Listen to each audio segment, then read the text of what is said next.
No longer will the police be able to detain persons for up to 72 hours prior to releasing that person on bail or taking them before a magistrate, as proposed legislations seek to reduce that to just 24 hours.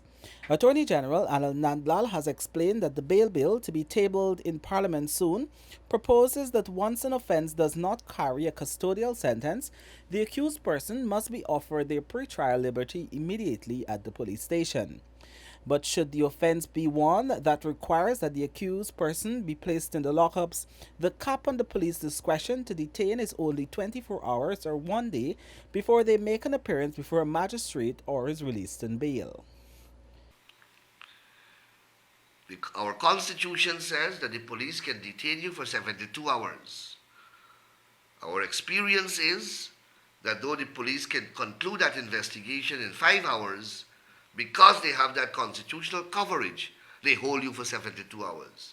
That ought not to happen under this new law, because this new law imposes an obligation on the police to act with alacrity and to act with expediency.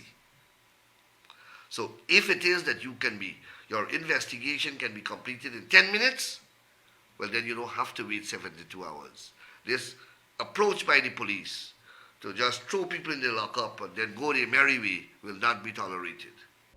Nandlal described the long-awaited piece of legislation as very comprehensive and important and said it seeks to rectify the inconsistencies in the grant and refusal of bail both at the police stations and by the court.